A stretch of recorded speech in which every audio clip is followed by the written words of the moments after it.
He didn't change his diet because of a diagnosis. There was no emergency room, no dramatic warning from a doctor. It started with something much quieter. David was 67 when he noticed that his mornings felt heavier than they used to. Not painful, not alarming, just heavier. He would wake up already tired, even after a full night's sleep. His joints felt stiff for longer. His stomach didn't settle the way it once had, and his mind, sharp his whole life, felt slower in small, embarrassing ways. Forgetting a word, losing a thought halfway through a sentence. Nothing serious, nothing worth mentioning. At least, that's what he told himself. He kept eating the same foods he always had, the ones he grew up with, the ones that felt familiar, comforting, harmless. Breakfast was predictable, lunch was easy, dinner was whatever required the least effort. These weren't indulgences, they were habits. And habits, especially old ones, don't feel dangerous. That's the problem. Most people think damage comes loudly. They expect pain, warnings, symptoms that force action. But after 60, the body rarely works that way. It adapts, it compensates, it absorbs small insults quietly, day after day, until one morning you realize something has shifted and you can't point to when it happened. David didn't feel sick, he felt older, and he assumed that was normal. What he didn't know was that several of the foods he ate almost every day weren't just less healthy anymore. They were actively working against his body in ways that don't show up on a label and don't announce themselves with pain. They were interfering with his digestion, his joints, his circulation, his energy, and even how clearly his brain functioned. Slowly, silently, politely. No one had ever told him that certain foods your body tolerates at 40 can quietly undermine you at 60. That the issue isn't the food itself, it's how aging changes your ability to process it. Hormones shift, muscle mass declines, insulin response changes. Inflammation becomes easier to trigger and harder to turn off. And suddenly, foods that once felt neutral begin to leave a residue your body can't fully clear anymore. The most unsettling part, these foods don't feel harmful when you eat them. They feel normal. David only started questioning things after a routine checkup showed numbers that were not alarming, but not ideal either. Blood sugar slightly higher, cholesterol edging up, inflammation markers that weren't dangerous, just persistent. The doctor didn't panic. He never does. He simply said something that stuck with David far longer than any diagnosis ever could. At your age, he said, it's not about what you add anymore. It's about what you stop. That sentence lingered because stopping something feels harder than starting something new, especially when what you're stopping has been part of your life for decades. Foods tied to memories, to comfort, to routine, to a sense of normalcy in a body that already feels unfamiliar. David didn't overhaul his diet overnight. He didn't count calories or chase trends. He simply began removing a few foods one at a time, the ones that quietly strain the aging body the most.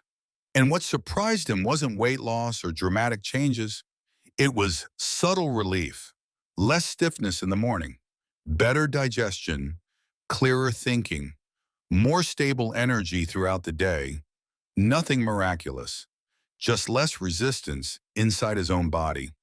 Most people after 60 are not damaging their health with what they eat occasionally. They're doing it with what they eat consistently, without realizing their body no longer forgives the way it used to. And that's what makes this conversation uncomfortable. Because these foods don't feel like mistakes, they feel familiar. In the next few minutes, I want to show you 7 foods that many people over 60 still eat regularly. not knowing how quietly they undermine the body over time.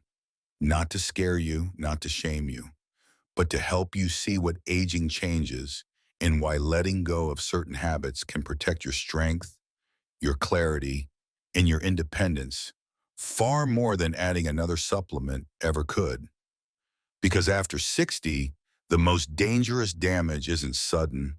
It's the kind you don't notice until your body can't hide it anymore. For most of his life, David didn't think much about food. He ate when he was hungry, stopped when he was full, and trusted that his body would handle the rest. It always had. He worked, raised a family, fixed what needed fixing, and moved through life without giving much attention to what was on his plate. Food was fuel, familiar, reliable. After retirement, his days slowed down, but his eating didn't really change. Breakfast was simple: toast, cereal, something quick. Lunch was whatever was easiest. Dinner leaned on old habits, foods that felt comforting after a long life of responsibility. Nothing excessive, nothing reckless, just the same things over and over. From the outside, everything looked fine. David wasn't overweight. He wasn't sick. He walked most days. He slept reasonably well. That's why it took so long to notice that his body wasn't responding the same way anymore. Meals left him sluggish. Digestion took longer. Small aches lingered instead of fading. But because nothing hurt sharply, he assumed this was just what aging felt like. What David didn't realize was that aging doesn't only change how you move or sleep, it changes how your body processes. And food is often the first place where that quiet shift shows up. His first instinct wasn't to change what he ate, it was to eat less. Smaller portions, skipping a snack, lighter dinners.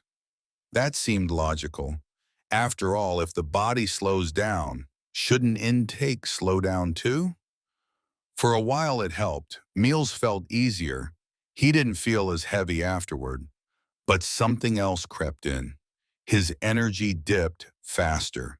He felt weaker between meals. His concentration slipped in the afternoon. Eating less reduced discomfort, but it didn't restore balance. Because the issue wasn't quantity, it was compatibility.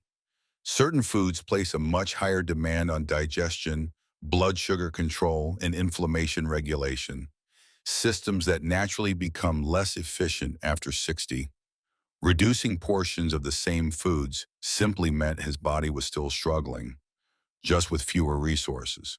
So David did what most people do when something feels off.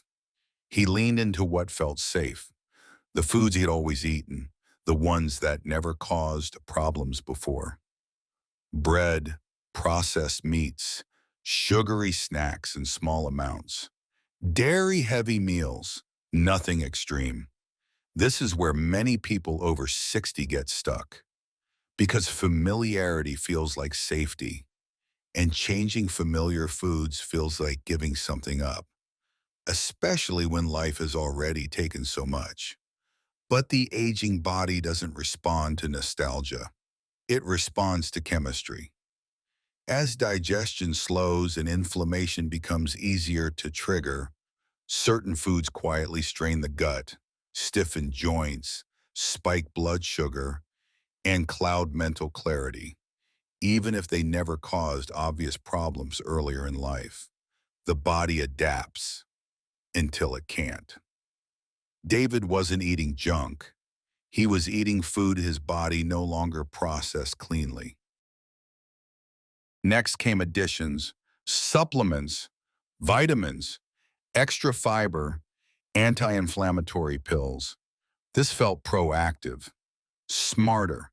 He wasn't taking anything away, just supporting his body. But something felt off. Adding supplements on top of problematic foods is like pouring clean water into a clogged pipe. The intention is good. The result is limited. His digestion still struggled. His joints still felt inflamed. His energy remained inconsistent. That's when he began to understand something most people aren't told. After 60, health improves faster by removal than by addition. What unsettled David wasn't pain.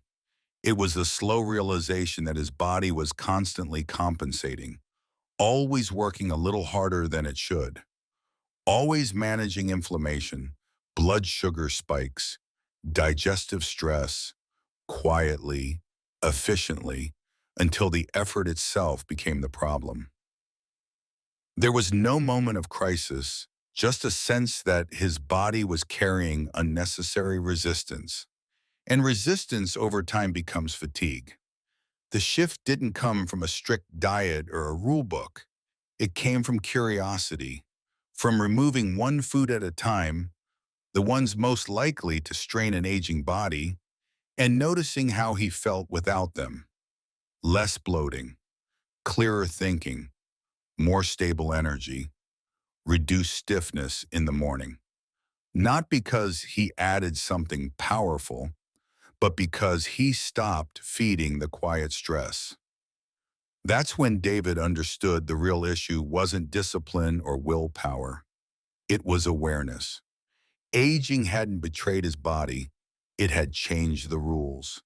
And once he stopped eating foods that quietly worked against him, his body finally stopped fighting back. As most people grow older, they believe discomfort is the price of time. Slower mornings, heavy digestion, foggy afternoons, a body that feels less cooperative than it once did. And because these changes happen gradually, they're rarely questioned. They're accepted. But aging itself is not the enemy. The real issue is that many foods designed for speed, convenience, and stimulation quietly work against a body that now values balance, stability, and recovery. After 60, your system doesn't rebound the way it once did. Blood sugar takes longer to normalize. Inflammation settles deeper. Digestion becomes less forgiving. What once passed unnoticed now leaves a trace. This is why so many people feel off without being sick. And this is also why removing the wrong foods often feels more powerful than adding the right ones. When the body is no longer forced to compensate, it naturally begins to stabilize. Energy becomes smoother. Mental clarity improves. Joints feel less resistant.